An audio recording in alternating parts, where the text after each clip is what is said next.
And welcome, you're watching India Today. I'm Gaurav Sawant. Senior BJP leader Ram Madhav has clarified on his tweet on Vice President Hamid Ansari's absence at the International Yoga Day yesterday at Rajpath. Ram Madhav has tweeted, "As far as I'm concerned, I withdrew it. Let the event be remembered for millions invited and uninvited." Yesterday, Ram Madhav had asked a question about the Vice President Hamid Ansari's absence at this yoga event. He also asked a question about Rajya Sabha TV not showing this event live. Of course, Rajya Sabha TV clarified, saying they did show not just this event live but also others. The two questions that Ram Madhav asked: did RSTV not show it? Later he said, "I am informed that the Vice President was unwell." Let's listen in to Ram Madhav's clarification. See, I want the yoga event to be remembered for millions and millions of people who have participated in it. So I don't want any further controversy and any issue. As far as tweet is concerned, it was withdrawn. The matter closes there, ends there. Ram Madhav says, "As far as I'm concerned, the matter ends with my withdrawal of that tweet." But is it as simple as that? I want to bring in my colleague Brijesh Pandey, who tracks the BJP very closely. Brijesh, Ram Madhav is not just any party general secretary. He is seen as one of the movers and shakers as far as the BJP and the Rashtriya Swayamsevak Sangh are concerned. How did this happen? How did he not know about the Vice President's absence and Rajya Sabha TV? Take us through the entire controversy and the reactions.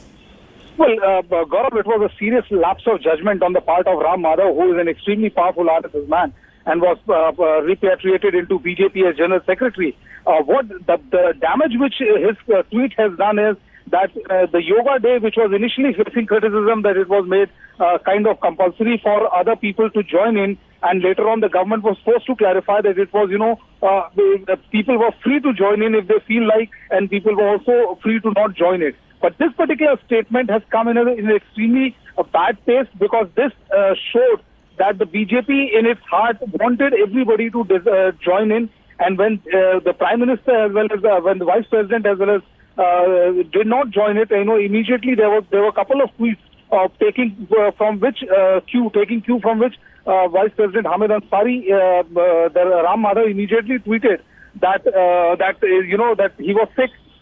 Okay, stay with me for a moment, Brijesh. I'm coming back to you for more on this. The latest that we are getting here on India Today, and that's breaking news that is just coming in. Union Ayush Minister Rajpath, he's clarified why Vice President Hamid Ansari was not invited to the International Yoga Day event at Rajpath yesterday. Rajpath Yesho Naik has said, according to protocol, the Vice President could not have been invited as an ordinary guest to an event where the chief guest was the Prime Minister.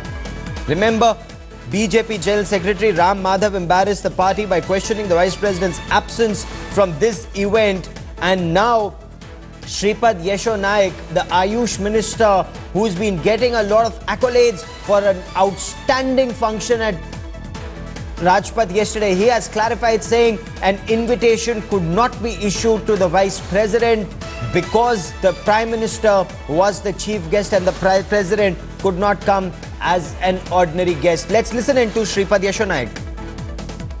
And I want to once again bring in my colleague Brijesh Pandey for more on this. Brijesh, so this sets the record straight that since the Prime Minister was the chief guest, the Vice President could not have been invited as an ordinary guest under him. But this is something that Ram Madhav was expected to know. Well, Gaurav, the tragedy of the whole sequence is that the protocol Rajpath Naik is absolutely correct. But the fact of the matter is the Prime Minister, apart from Prime Minister, External Affairs Minister, Sushma Swaraj was supposed to send out the message that this International Yoga Day is voluntarily, that everybody is free to join this Yoga Day or not. But the fact of the matter is that immediately after the Yoga Day ended, Ram Madhav tweeting about the fact that Rajya Sabha TV not showing it, and then later on commenting that Hamid Ansari did not join the International Yoga Day. It came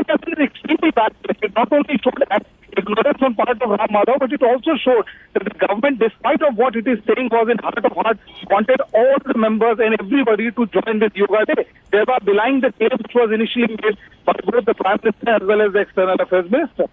Gaurav? Okay. Keep tracking that story, Brijesh. I will come back to you for more because Ram Madhav is in the eye of a storm for his tweet, which he later withdrew, which he deleted. There is a clarification, but the opposition is clearly not impressed. But I want to shift focus to a big story that we're tracking here on India Today. This is an India Today exclusive. Former India cricketer and BJP MP Kirti Azad has spoken for the first time on record since his Asteen ka Saap or snake in your backyard bar that set political circles aflutter in Delhi. Kirti Azad tweeted last week that the leak of the Kitwas emails was a BJP insider's job to bring Sushma Swaraj down. He spoke exclusively to India Today's managing editor Rahul Kanwal. Kirti Azad defended his comments and said regardless of what action the party may decide to take against him, he stands by his comments. And that is not all.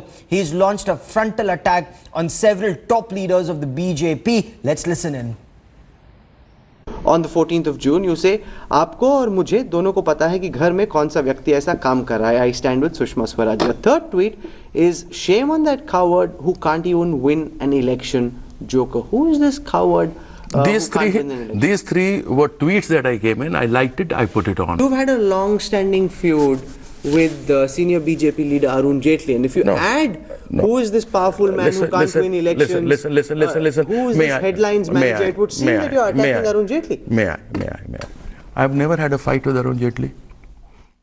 Mine has been a principled stand. It's not from today. You see what muck is coming out in the IPL. I've seen tweets of Lalit Modi and others too.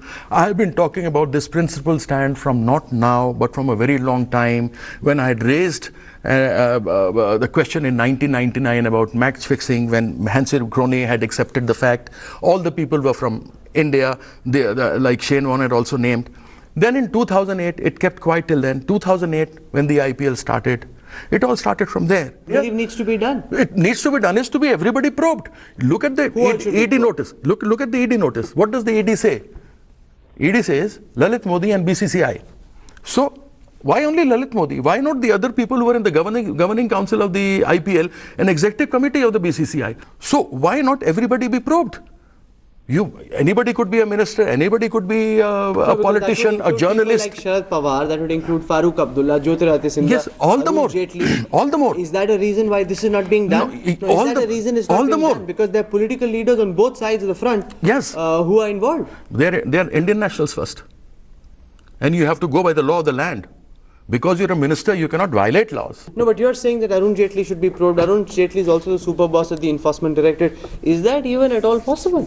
Nobody is above the law of the land. Nobody is greater than the nation. And don't single out only Arun Jaitley. I don't want to talk about an individual. I'm talking about the entire institution that has been polluted. I say, I stand. Again, I say my principle stand. It's not personal against anybody. If somebody wants to make it personal, good luck to him. But if I have said something which have been proven by the committee report, 38th committee report on finance, need I say any more? My stand is vindicated at the moment. Everything is coming out in the IPL and now you see what muck is coming out. So Kirti Azad is coming out all guns blazing, says probe all. Why restrict the investigation only to Lalit Modi? What about those who are in the governing council of the Indian Premier League and in the BCCI? Now, this Lalit Modi controversy just seems to be getting bigger. After the exiled IPL czar's revelations put a minister and a chief minister in the dock, the focus has now shifted to another top minister in the Narendra Modi cabinet. Interestingly, it's not the Congress that has fronted this attack on Finance Minister Arun Jaitley. In an exclusive tell-all interview to India Today, it's a BJP MP who first sparked off speculation of an Asteen ka Saap within the party ranks has attacked Arun Jaitley. After exposing the BJP's wedge on Twitter, Kirti Azad escalated this attack, calling for an enforcement directorate investigation into those who were a part of the governing council of the Indian Premier League and the executive committee of the BCCI. He's taking on Finance Minister Arun Jaitley. Kirti Azad has said that Arun Jaitley, Sharad Pawar, N. Srinivasan, Rajiv Shukla and other BCCI members should also be held responsible for the FEMA violations during IPL Season 2. Kirti Azad's explosive interview to India Today's managing editor Rahul Kanwal is expected to be the centerpiece of the Congress's offensive against the Union Finance Minister Arun Jaitley.